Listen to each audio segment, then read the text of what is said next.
Welcome to this explainer. Today we're diving into a genuinely fascinating piece of educational material. We are looking at a Class 3 textbook chapter that completely proves yoga is way, way more than just a physical exercise. It's actually this incredible look at how foundational concepts of holistic well-being are taught to really young minds. And honestly, there's a lot in here that we adults could probably use a refresher on. So, what does it actually take to build a healthy body and a calm mind? Let's kick things off right there with that central question. Because when you hear the word yoga, right, you might instantly picture someone twisted up into a pretzel or balancing in a handstand. But as this textbook points out from the jump, true health is about integrating a positive, peaceful mental state with a capable body. It's asking us to look at the whole picture. And here is where it gets really interesting.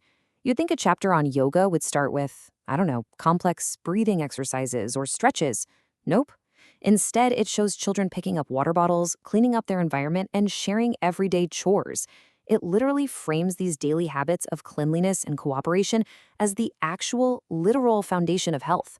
It's a total shift in perspective and a really powerful one. So here is our roadmap for today's explainer.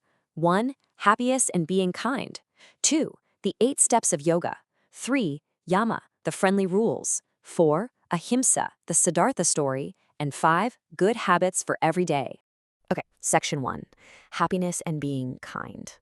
The source material actually kicks things off by listing fundamental, everyday activities that build our personal happiness and health. Take a look at what's on this list. It's not about grand achievements. It's about gardening, playing with your pets, getting a sound sleep, and eating good food with people you care about. Notice how, doom scrolling on social media didn't quite make the cut. It's a great reminder that happiness isn't some elusive, magical goal. It's actively cultivated through really simple, grounding daily actions. This is so brilliant. Whether it's a child offering a flower in gratitude or helping an elder safely cross the street, the curriculum draws a direct, unbreakable line between a child's personal happiness and how they treat others in their community. The text makes it incredibly clear. By being kind to others, we make them happy, which in turn acts like a boomerang and fuels our own joy and mental well-being. Then it hits the students with these fantastic, direct questions. It uses the Socratic method to make the reader really reflect on how their social behavior impacts their internal feelings. It doesn't just lazily tell the student to be good.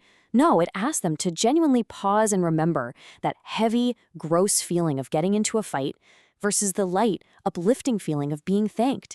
It's literally building emotional intelligence from the ground up. All right, moving right along to section 2, the 8 steps of yoga. The core of Ashtanga Yoga is visualized here as a beautiful lotus flower. Just picture a child sitting peacefully right in the center, surrounded by 8 interconnected petals. Each petal represents a completely different aspect of yoga practice, ranging all the way from social disciplines to physical postures and right up to blissful experience. It visually communicates a huge idea that physical postures, or asanas, are actually just one single petal of a much, much larger flower. So the big takeaway here, Ashtanga is defined in this text not as a grueling workout routine you do at the gym, but as a comprehensive 8-step journey to a joyful life. The text explicitly tells students that practicing these 8 aspects every single day is an amazing way to make us happy, healthy, and ultimately a good person. Which brings us to section 3, Yama, or the friendly rules. The textbook breaks down Yama into 5 distinct principles, and I absolutely love how it translates the word Yama for kids as friendly rules. It just perfectly captures the vibe. It's all about doing the right things and being nice to everyone around you. Now, while it lists all 5, Ahimsa, Sakya, Asteya, Brahmacharya, and Aparigraha, it notes that we are going to focus closely on just the very first one to start our journey, Ahimsa. Now for section 4, Ahimsa and the Siddhartha story. To really drive this abstract philosophy home for an 8-year-old, we're introduced to 2 princes from the ancient kingdom of Kosala Desha, and it establishes a very clear contrast to set up the moral stakes. On one hand, we have Prince Siddhartha, who is known far and wide for his gentle and kind nature, and on the other hand, his brother, Prince Devadatta, who is pretty much known for being harsh and rude. This sets up a powerful mini-narrative of action and consequence.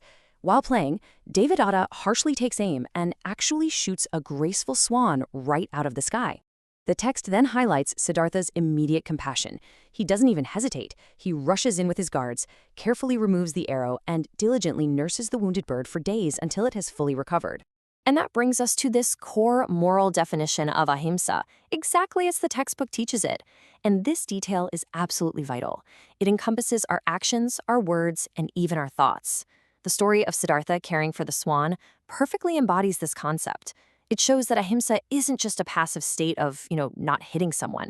It is an active, deeply compassionate choice to alleviate suffering and to extend kindness to people, animals, birds, and insects. All right, on to our final section. Section 5, Good Habits for Every Day. To ground this idea in reality, we get the incredibly relatable story of Asha at the village fair. Asha is surrounded by toys and her absolute favorite sweets, ladzus. Her mother explicitly warns her, hey, wash your hands after touching so many objects at the fair. But completely giving into temptation, Asha eats the ladzu with unwashed hands the second her mother looks away. And look, let's be honest, we've all been tempted by our adult versions of that ladzu. But it's a fantastic, real-world example used to demonstrate the immediate, practical importance of personal hygiene, which is also known as shaucha, and basic self-discipline. All of these principles ultimately translate into a super practical do's and don'ts list for daily habits. The textbook encourages active, positive habits, things like waking up before sunrise, sharing meals as a family, reading a good story, and prioritizing your sleep.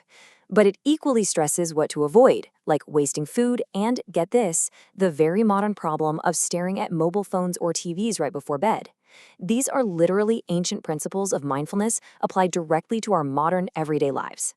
Finally, the textbook leaves both the young readers, and honestly, us, with this really powerful, reflective question. If we have hurt anyone in the past, what should we do now? It beautifully acknowledges that nobody is perfect, mistakes happen. But it challenges the reader to think deeply about accountability and making amends. I'll leave you to ponder how you can apply these timeless principles of ahimsa, kindness, and holistic health in your own life today.